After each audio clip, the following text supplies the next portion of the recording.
Radio J. Médiasphère, Emmanuel Aumonier.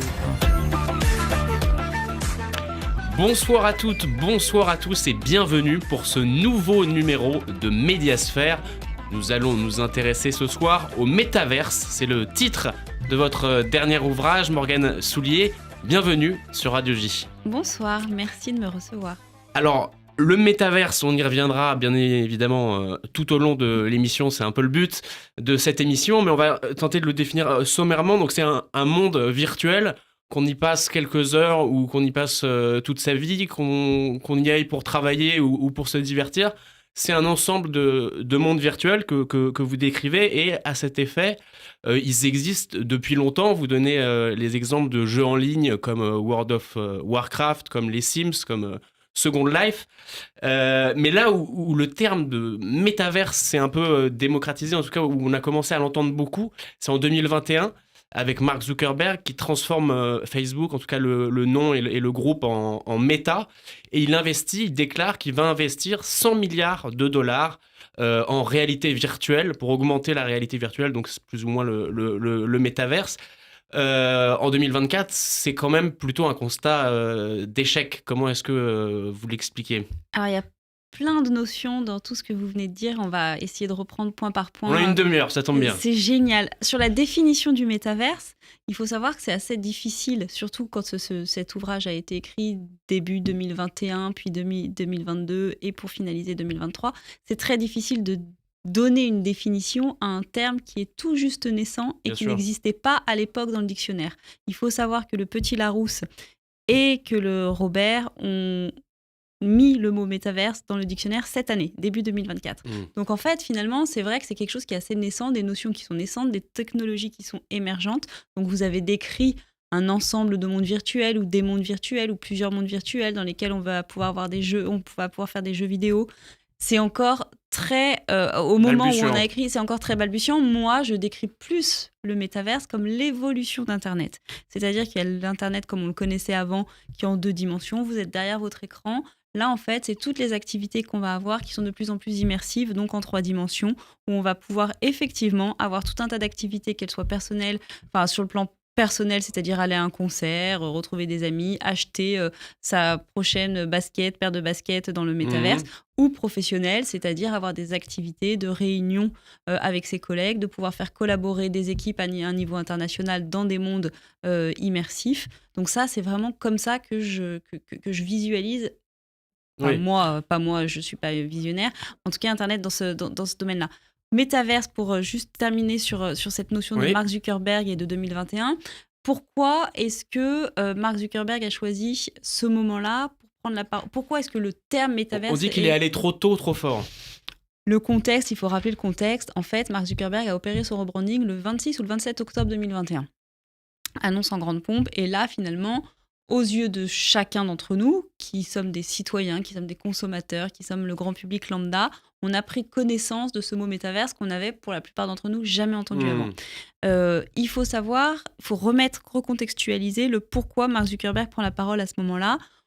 On repense à début 2021, 6 janvier 2021, le Capitole est envahi aux États-Unis et on accuse Mark Zuckerberg plus précisément d'être responsable indirectement la plateforme avec Facebook, la modération, exactement, de ne pas avoir suffisamment modéré les incitations à la haine et à la violence. Donc là, l'entreprise Facebook est stigmatisée et donc il faut détacher... Perd de l'argent en bourse aussi, énormément. Exactement, et il faut détacher la marque, le réseau social Facebook de l'entreprise Facebook, donc ce besoin de rebranding. C'était un contre-feu, ce que vous dites un peu. Ouais, et puis c'est surtout qu'il fallait détacher le réseau social de la vision et de la valeur de l'entreprise. Après, il y a quand même, dans le métaverse, une étape supérieure par rapport aux réseaux sociaux. Il y avait une promesse avec les réseaux sociaux, c'était qu'on allait augmenter le lien social. Alors vous nous direz si vous trouvez que cette promesse a été tenue, mais quelle est la promesse du métaverse ? Oui, c'est la prolongation finalement d'Internet et des réseaux sociaux. Si on se rappelle l'évolution d'Internet, comme on l'a vu jusqu'ici, au départ, Internet, vous y accédez, vous n'avez aucune interaction avec personne. C'est du texte lambda, il y a Ce qu'on appelle le Web 1. Ouais. Le Web 1, exactement, début des années 90, vous allez faire une recherche, on va vous donner une page, un one page, avec un texte qui est écrit sous un format, tout ce qu'il y a de plus lambda, une page blanche avec du texte. Ok, très bien. Quelques années plus tard, une bonne dizaine d'années plus tard, voire un peu plus, il y a ce qu'on appelle le Web 2, comme vous dites à juste titre. Là, c'est les réseaux sociaux qui arrivent dans nos vies et c'est une évolution de notre façon de communiquer. On peut, nous, créer du texte et le publier, le mettre en ligne, on peut commenter, on peut interagir, on peut rencontrer des gens dans le monde entier. Donc là, effectivement, c'est ce que vous dites, c'est l'évolution des liens sociaux. Et puis là, on arrive à cette notion de Web 3 avec, une fois de plus, l'Internet ne va plus être en 2 dimensions, il va être en 3 dimensions. Et là, c'est l'évolution des réseaux sociaux. On va pouvoir encore plus interagir, on va encore plus et faire évoluer notre façon de communiquer. Je fais une analogie aussi justement sur cette évolution de façon de communiquer pour qu'on ait une conscience, que nos auditeurs aient vraiment une notion de comment tout ça est en train d'évoluer. Il y a quelques décennies, on communiquait par lettres. Donc, voire un siècle, on communiquait par lettres. Puis est arrivé le téléphone fixe, puis sont arrivés les téléphones portables, le SMS, la visio. Alors, je sais pas, par exemple... Et on est de plus en plus vers quelque chose de désincarné, d'ailleurs. Et on se rapproche de l'écran. En fait, on rentre de plus en plus dans l'écran, en fait. Et là, finalement, on arrive... Par exemple, je prends un exemple qui pour moi, est vraiment fort, qui est mes parents, s'ils veulent pouvoir... voir leurs petits-enfants qui habitent à 500 km de chez eux, ils vont faire de la visio, ils trouvent ça absolument phénoménal. Moi, à mon époque, je ne pouvais pas faire ça avec mes grands-parents. Il n'y avait même pas de téléphone, je ne pouvais même pas leur envoyer des SMS, ça n'existait pas. Et là, en fait, les grands-parents dans 5 ou 10 ans, j'ai la conviction qu'ils vont pouvoir dîner le soir avec leur petit enfant qui est à 500 km de chez eux parce qu'ils sont dans la même pièce. Mais alors tout ça questionne effectivement le rapport du réel et du virtuel. Est-ce que le virtuel au bout d'un moment crée du réel ? Est-ce que ça devient la réalité ? Est-ce qu'on a envie de ça ? C'est aussi tous les scénarios que vous brossez à la fin de l'ouvrage. Mais c'est vrai que c'est cette grande question du métavers et la grande peur qui est légitime, que je pense que beaucoup ressentent, c'est mais on va nous voler nos vies, on ne va plus rien ressentir, on va être dans un environnement clos où on va rencontrer des gens virtuellement, on va même faire l'amour virtuellement, vous racontez ça dans votre ouvrage, on peut tomber amoureux science-fiction, bien sûr. d'avatar. Ça semble quand même assez déprimant comme Est-ce que c'est pas déjà le cas sur les réseaux sociaux, ou finalement sur les réseaux sociaux, et moi je trouve ça plutôt positif, on peut rencontrer, par exemple, si on a une problématique de santé, ou finalement autour de soi, on n'a pas des personnes qui ont la même problématique de santé, et on a besoin de témoignages de parcours et de partage d'expérience, excusez-moi. Finalement, les réseaux sociaux ont permis finalement d'accéder à des informations qu'on n'avait pas avant et de pouvoir échanger avec des gens qui sont n'importe où dans le monde. Bien sûr. Donc en fait, le métaverse, une fois de plus, c'est la prolongation de ça. Vous avez dit un truc qui est très emblématique et sur lequel je voudrais revenir, c'est que vous avez parlé de monde réel et de monde virtuel. Moi, en fait, je fais pas l'opposition entre le monde réel et le monde virtuel, je parle plutôt de monde virtuel et de monde physique. C'est-à-dire le monde comme on le connaît aujourd'hui, effectivement, où là, on est tous les deux dans la même pièce et on est physiquement tous les deux dans la même pièce. Mais je veux pas l'opposer au monde réel parce que ce qu'on va vivre dans les métaverses... Parce que le virtuel devient la réalité, effectivement, en fait, on vit des vraies choses. Quand 20 millions de personnes vont au concert de Travis Scott ou de David Guetta dans le métaverse, ils le vivent réellement avec des vraies émotions. Mais on peut pas dire qu'ils le vivent réellement parce que, alors, c'est une nouvelle réalité. Par exemple, vous prenez un exemple qui moi m'a fait bondir, c'est les visites touristiques. En disant, on peut, et effectivement c'est très bien, on peut que s'en réjouir, aller visiter de New manière York, avec Tokyo. voilà, New York, Tokyo, mais on ne pourra jamais avoir la même expérience qu'en vrai. De la même on est complètement d'accord. Il faut toucher les pierres, il faut ressentir l'air marin, il faut parler avec les habitants, et c'est parfois un peu l'impression que donne le métavers, c'est-à-dire de faire semblant que ça va être le réel et de donner un réel moins compliqué, où il y a moins de souffrance, où il y a moins de problèmes. Non, alors il y a deux notions effectivement dans ce que vous dites, et je vous rejoins tout à fait sur... tout comme une visioconférence, par exemple, une téléconsultation avec son médecin, il y a des fois où finalement, et c'est absolument indispensable d'aller chez le médecin pour pouvoir être ausculté. Des fois, la téléconsultation comme elle existe aujourd'hui fonctionne très bien. Sur la partie touristique, il y a 2 choses qu'on peut dire. La première, c'est, pour moi, c'est vecteur d'inclusion. Des personnes qui sont en situation de handicap, des personnes qui sont financièrement dans des situations qui ne leur permettront jamais de prendre l'avion pour aller voir New York, pour aller voir Tokyo. Des personnes où, dans un enjeu environnemental, où finalement, prendre l'avion, c'est parfois un petit peu décrié, peut-être que potentiellement, du coup, on va pouvoir aller visiter des villes et accéder à des enjeux culturels auxquels on n'aurait pas accès sans ce métavers. Ça, c'est le premier point. Le deuxième point, c'est il y a des études qui montrent, des expériences qui ont montré dans des agences de tourisme qui accueillent des personnes qui veulent aller visiter certaines villes via des casques de réalité virtuelle pour les immerger notamment à New York. Et en fait, une fois qu'elles ont visité New York sous forme de réalité virtuelle, elles y vont en augmentation de 190% des réservations pour aller à New York après avoir testé l'expérience de New York sous forme de réalité virtuelle.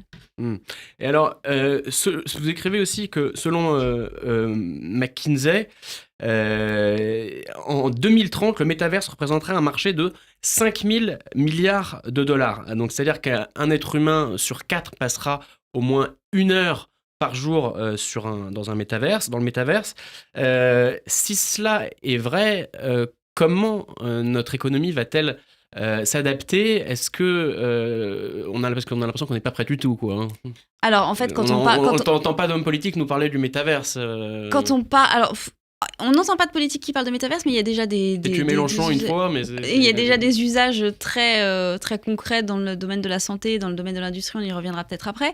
Mais quand on parle d'économie, on parle de tout l'écosystème. Alors bon, McKinsey nous parle de 5 000 milliards, Gartner nous parlera d'un autre chiffre, Accenture d'un autre chiffre. Ce qui est important, en tout cas, c'est juste, beaucoup. Voilà, c'est beaucoup. Quand on parle d'économie, si on parle de c'est beaucoup et c'est très rapidement. C'est la prospective que vous faites. Vous faites un effort, vous dites justement on fait une prospective rapide. C'est 2030 l'horizon. Cette économie existe déjà. En fait, quand vous achetez un casque de réalité virtuelle, quand les 300 millions de personnes qui vont sur Fortnite régulièrement ou sur Zepeto, qui est une plateforme de métaverse coréenne, vont s'acheter des meilleures chaussures pour aller jouer, pour un plus beau t-shirt, pour échanger avec leurs amis sous format d'avatar. C'est déjà l'économie du métaverse. Ça, c'est des choses qui existent déjà. Comme vous disiez, quand vous dites Carrefour qui achète des terrains virtuels. Exactement. Carrefour qui achète ses parcelles de terrains virtuels pour imaginer. Donc c'est une économie qui existe déjà, mais qu'on ne voit pas forcément si on n'est pas. Exactement. Et qui est amenée à évoluer. Par exemple, quand Apple lance son premier casque de réalité virtuelle le 2 février dernier et que le premier jour, un casque qui coûte 3 500 $, qui n'est pas encore accessible en France, et que le premier jour de sa sortie aux États-Unis, il y a plus de 300 000 personnes qui ont acheté ce casque de réalité augmentée, c'est l'économie du métaverse qui est en marche. Alors, le métaverse aussi, vous avez une jolie formule.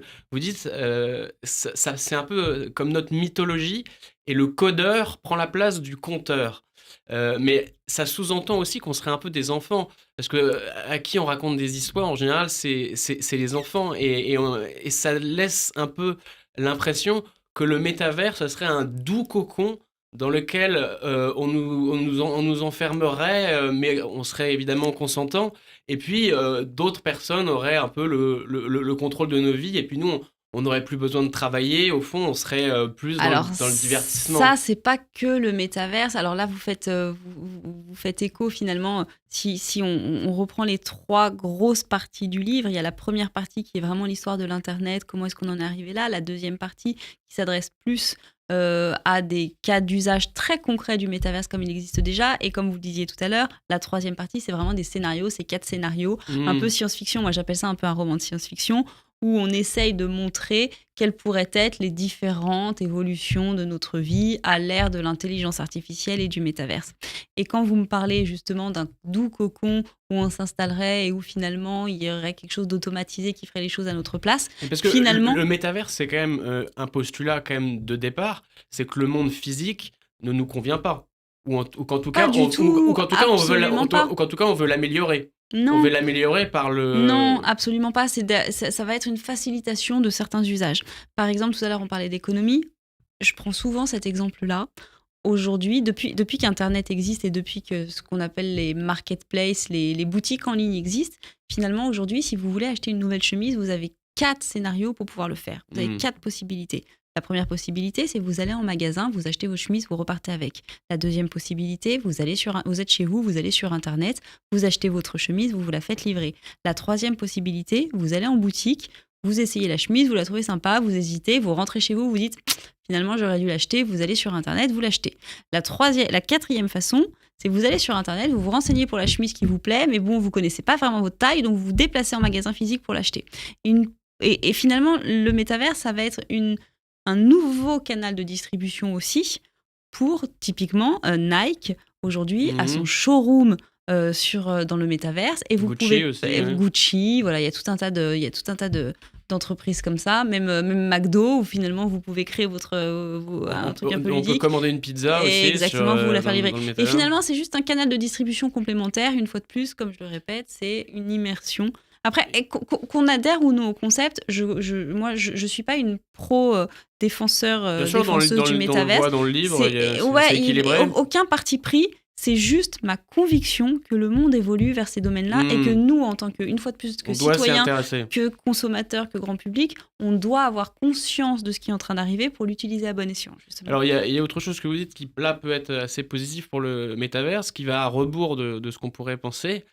C'est que vous dites que finalement, peut-être que le métavers va nous permettre de gagner en mobilité et nous permettre de faire plus de sport. Alors, effectivement, dans les différents domaines dans lesquels le métaverse va avoir un fort impact, alors, différents domaines, tous les secteurs d'activité vont être impactés, c'est une évidence. Pour le sport, oui, en fait, ce qui va être assez rigolo, c'est cette possibilité, un peu comme les voyages, de pouvoir gravir des montagnes depuis chez soi, de pouvoir aller faire du vélo dans l'Himalaya. D'ailleurs, en vélo, on peut simuler des parcours. Exactement. Donc là, vous pensez, alors je sais pas si on peut citer des marques, mais par exemple des dispositifs. On l'a fait avec Nike. Ouais, c'est vrai. Type Nordic Track ou des choses comme ça, mais pour le coup, sur lequel vous avez un écran, une fois de plus, c'est en 2 dimensions. Vous regardez un écran qui vous emmène dans la montagne de je sais pas où, dans le Colorado. Là, vous serez vraiment complètement immergé dedans. Et donc, ça permet une immersion encore plus phénoménale. Et puis, aussi, vous allez pouvoir, par exemple, donner rendez-vous à votre partenaire de golf, à votre partenaire de je sais pas trop quoi, et puis vous allez pouvoir jouer comme ça, et comme ça se fait déjà via les réseaux sociaux, ou comme ça se fait déjà via les parties de je sais pas quoi en ligne, quoi. Alors il y a 2 aussi grands mouvements qui sont imbriqués. Enfin, en réalité, il y en a plus que 2, mais il y en a au moins 2. C'est l'intelligence artificielle et le métaverse. Ouais. Et c'est ce que vous expliquez aussi dans le livre. Actuellement, on est en plein boom plutôt pour l'intelligence artificielle. Tout le monde s'y intéresse. C'est là où on voit que les progrès sont les plus fulgurants, avec ChatGPT 4 notamment. Mais finalement, ça pourrait faire beaucoup de bien au métaverse, puisque les progrès qui bénéficient à l'intelligence artificielle bénéficient après au métaverse. Donc en fait, on s'en rend pas compte, mais on est en pleine progression du métaverse. Absolument. Et en fait, donc vous mentionnez à juste titre l'intelligence artificielle. C'est vrai que l'intelligence artificielle a pris le devant de la scène médiatique parce que quand ChatGPT est sorti en novembre 2022, on y a vu un usage immédiat très concret et donc une utilité immédiate très concrète, beaucoup plus que le métaverse qui, à nouveau, si on répète ce qu'on s'est dit depuis tout à l'heure, est pas forcément encore très mature. Et effectivement, dans le livre aussi, on fait des interviews, en tout cas, j'ai interviewé des grands experts tels que l'économiste Nicolas Bouzou, qui nous rappelle que finalement, il y aura un vrai intérêt pour le métaverse lorsqu'il y aura une hybridation avec l'intelligence artificielle, ce qui est déjà le cas, mais qui va l'être encore plus. C'est-à-dire que l'intelligence artificielle va permettre de personnaliser nos mondes virtuels aussi, avec, dans un des scénarios, ce qu'on dit, ce risque de, à force de vouloir hyper personnaliser nos besoins, on va se retrouver seul dans des mondes virtuels et voilà. Donc c'est ce qu'on appelle l'épidémie de solitude dans l'ouvrage. Et alors il y a aussi d'autres écueils que vous soulevez dans les scénarios, parce qu'il y a quand même un scénario où en 2030 le métaverse s'effondre. Ouais. Et parmi ces écueils, moi, je vois le fait qu'il y a la protection des données personnelles, la protection des droits d'auteur, les contraintes environnementales. Vous pensez que c'est ces trois pôles sur lesquels il va falloir être particulièrement vigilant concernant le métaverse? C'est déjà le cas en fait. Métaverse et intelligence artificielle avec des projets de loi en cours de rédaction et de légifération au niveau mondial. On voit bien en Europe, et aux États-Unis, en Chine, finalement, c'est les enjeux et c'est les craintes des consommateurs, des internautes. Et c'est là où justement, en fait, les personnes qui sont en train de développer ces projets de loi, ces textes de loi, c'est vraiment la protection de Parce nos que c'est données une personnelles. technologie qui est neuve, donc il ne faut pas briser la confiance. Oui, en fait, si vous voulez, c'est tout le vide juridique qu'il y a eu aussi au début des réseaux sociaux. C'est que finalement, on avance avec on crée des technologies à partir de rien. Donc, il y a des vides juridiques qui existent. Et c'est comment est-ce qu'on vient combler ces vides juridiques, mais en prenant garde de ne pas freiner l'innovation qui peut être, pour le coup, bénéfique pour l'être humain. Alors, je vous parlais de l'environnement justement, mais alors quel impact il a, le métavers sur l'environnement? Il consomme beaucoup d'énergie, il a un impact positif parce qu'il nous empêche de bouger, donc de consommer du pétrole? Qu'est-ce qu'il Alors, a comme impact? ce qui est intéressant, c'est que sur ces sujets qui sont ultra polémiques, qui font l'objet d'énormes débats, il y a toujours les techno-optimistes et les techno-pessimistes. Et les techno-pessimistes qui vont vous dire que c'est un gouffre environnemental, que c'est absolument délétère, qu'il faut d'énormes machines, que Mmh. la consommation de carbone est phénoménale. Et puis, il y a les techno-pessimistes qui vont vous dire l'inverse, qui vont vous dire chaque nouvelle technologie est en train de se développer sur des technologies qui sont de moins en moins énergivores. Et puis, comme on disait tout à l'heure, finalement, Les est-ce que techno-optimistes du coup, ouais. ouais, les techno-optimistes, ouais, exactement, qui se développent, donc qui sont beaucoup plus, justement, optimistes sur ces sujets-là et que, une fois de plus, ça va nous permettre de moins voyager, ça va voilà. Donc finalement, il y a un équilibre à trouver entre, quelque chose, entre le petit diable et le petit ange. Et alors, il y a aussi un concept intéressant dans le livre, c'est celui de jumeaux numériques. Ouais. Vous l'introduisez au début concernant la médecine. Alors là, on arrive, je pense, à peu près à visualiser comment ça fonctionnerait. Mais est-ce que vous pouvez nous expliquer pourquoi finalement il pourrait s'appliquer, enfin ce que c'est et pourquoi il pourrait s'appliquer à peu près à tous les pans, même de l'économie, Bien de sûr. nos vies, et que ça serait vraiment un élément, on a l'impression, une pierre angulaire dans le métaverse? Ouais, c'est une pierre angulaire. Le concept de jumeaux numériques est absolument pas nouveau, mais on en entend de plus en plus parler justement parce que les usages digitaux se développent de plus en plus. Les jumeaux numériques, c'est la reproduction à l'identique de quelque chose d'existant, la reproduction digitale à l'identique de quelque chose d'existant, soit d'un corps, soit d'un bâtiment, soit d'un outil industriel, une voiture, un avion, soit quelque chose qui existe déjà, soit quelque chose comme on souhaiterait qu'il Mmh. existe. Donc tout à l'heure, par exemple, quand je vous disais que le métaverse va permettre de faire collaborer des équipes du monde entier, c'est-à-dire que aujourd'hui, par exemple, chez Renault, chez Airbus, dans l'industrie, des équipes qui sont basées à Tokyo, à Paris. Permettrait de tester un avion en évitant le crash, par exemple. Exactement, et c'est exactement ce qui est en train de se passer. Et surtout, par exemple, on peut, dans l'urbanisme, ça va être, c'est un enjeu clé, le jumeau numérique, c'est-à-dire qu'on peut imaginer la construction de villes et de voir comment elles vont évoluer au regard des changements climatiques. On peut imaginer des scénarios et du coup, avant de créer le bâtiment, de simuler exactement des scénarios de qu'est-ce qu'il a. Je crée le bâtiment avec telle et telle et telle infrastructure, tel matériau, tel machin. Qu'est-ce qu'il arrive à mon bâtiment si il y a une tornade? Qu'est-ce qui arrive à mon bâtiment si il fait -10, si il fait 50 degrés, et du coup de réajuster avant de le créer dans le monde réel. Ça, c'est un premier point. Et le deuxième point, c'est, vous parliez tout à l'heure de la santé. Typiquement, un corps qui existe vraiment, jumeau numérique d'un corps avec tous ses organes comme ils existent, un corps classique. Et puis, on peut former des traitements, donc que ce soit de l'expérimentation malsaine. Exactement. Et former les chirurgiens de demain pour une opération hypersensible, plutôt que de le former dans un livre et que, en fait, quand il arrive sur la table d'opération pour la première fois, il est sur un vrai corps. Finalement, il a pu expérimenter. Alors, il y a quelque chose, néanmoins, qui est supprimé dans tout ça, et encore une fois, vous l'évoquez dans le livre, c'est l'erreur, c'est le défaut. C'est-à-dire que, avec des jumeaux numériques, avec ce genre de technologie, on en arrive quasiment à ne plus se tromper, donc à ne plus prendre de risques, donc à ne plus souffrir. Donc finalement, on aurait tendance à dire à ne plus vivre. Vous, comment est-ce que vous voyez les choses? Est-ce que personnellement, ça vous fait, ça vous fait envie un monde dans lequel vous ne prendriez plus le risque de tomber malade ou de mourir? Moi, j'y crois pas trop. En fait, moi, j'y crois pas trop. Une fois de plus, alors je suis pas visionnaire, je suis pas technicienne. Je pense qu'aucun d'entre nous ne peut vraiment affirmer l'évolution du monde comme il sera. Il y a une fois de plus les très grands ce qu'on appelle les key opinion leaders, les experts en intelligence artificielle, certains qui prédisent une super intelligence à horizon 2030, d'autres qui disent ça n'arrivera jamais. Personnellement, j'en sais absolument rien.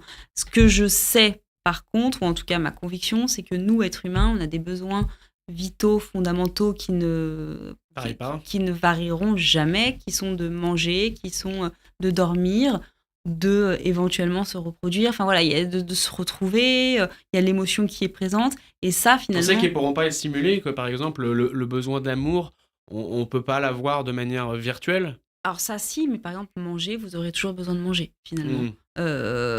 Et ça, on peut très bien imaginer des scénarios un petit peu pareils de science-fiction où vous mangerez juste en avalant une pilule ou je sais pas trop quoi. Moi, j'y crois pas tellement. Alors, il y a bientôt 10 ans, Laurent Alexandre avait fait sensation en déclarant que l'homme qui vivrait 1000 ans était déjà né. Ouais. Ça fait 10 ans qu'il a dit ça. Est-ce que vous êtes d'accord avec lui, est-ce qu'avec le métaverse, on va vers l'immortalité? Je lui ai posé la question, c'est rigolo que vous me posiez la question. Je lui ai demandé la semaine dernière s'il était toujours d'accord avec cette déclaration. Il n'en démord pas, il est absolument convaincu que l'homme qui vivra 1000 ans est déjà né. Je ne suis pas médecin, Laurent Alexandre est médecin, il a peut-être une vision meilleure que la mienne. J'en sais rien. Ce qu'on voit, par contre, c'est qu'effectivement, il y a de plus en plus de centenaires et que les chiffres parlent d'eux-mêmes. Il y a de plus en plus de centenaires et effectivement, les projections montrent que voilà. Alors, il y a également un autre risque qu'on a un peu abordé, mais j'aimerais qu'on l'aborde un peu plus en détail, c'est le risque de régime autoritaire, c'est-à-dire que vu qu'on est tous dans un monde virtuel, on n'est plus dans le monde réel et il y a des gens qui s'occupent de nous. Ce risque d'avènement d'un régime autoritaire, alors que nous sommes tous dans le métaverse, il est existant selon vous? Non, alors ça c'est pareil, j'y crois pas tellement au sens où une fois de plus il y a des projets de loi qui vont arriver. On m'a déjà posé la question aussi de savoir par exemple. C'est la théorie de certains d'ailleurs qui disent Zuckerberg nous manipule, tous les GAFAM essayent de nous laisser à la maison. Et c'est vrai que je comprends ce sujet-là qui est que finalement aujourd'hui toutes les informations nous viennent des GAFAM, d'un Twitter, de Facebook, finalement de Google, qui contrôlent la façon dont est diffusée l'information. Et donc, je peux comprendre les enjeux qu'on peut imaginer sur ces sujets-là. Alors, on va terminer cette émission par le questionnaire des médias. Alors, très rapidement, il faut que vous me répondiez en un mot. On va évaluer votre consommation de médias. Alors, quel est le réseau social que vous utilisez le plus? Instagram et LinkedIn. La chaîne de télévision que vous regardez le plus, si vous regardez la télévision? Le seul média que je regarde sur la télévision, c'est Télématin, parce que je me réveille très très très tôt le matin et je regarde Télématin. France et France 2 alors. France 2 avant Télématin, exactement. Est-ce qu'il y a une radio que vous écoutez particulièrement? Pas particulièrement. En fait, j'essaie d'avoir une exhaustivité des médias et de m'acculturer et de m'informer avec vraiment une pluralité des Un podcast. Le mien, Now Futures. Évidemment. Alors vous le faites et vous l'écoutez en plus. Quelle est la dernière série que vous avez terminée? C'est hier, Friends from College sur Netflix. Pour le coup, rien de plus terre à terre et rien de plus détendant. Quel est le dernier film que vous avez vu au cinéma? Je suis allée au cinéma. Alors, je vais énormément au cinéma et je vais tellement au cinéma que je vous avoue que vous ne vous souvenez plus. On passe à une autre question. Le dernier livre que vous ayez lu? Le dernier livre que j'ai lu, j'allais dire le mien, absolument pas, c'est complètement faux. Je suis en train de terminer le livre de Fanny Nussbaum, qui est une neuroscientifique, qui a écrit un ouvrage qui s'appelle L'art de l'excellence, que je recommande à tout le monde. Ça marche. Et bah, c'est la fin de cette émission. Merci de l'avoir suivi. Merci d'avoir été avec nous, Morgane Soulier. Merci et à on vous pour rappelle l'invitation. que vous avez publié avec Michel Lévy-Provençal Métaverse, comprendre le monde qui vient. C'est paru aux éditions Grasset. Quant à moi, je vous dis à très bientôt. Merci.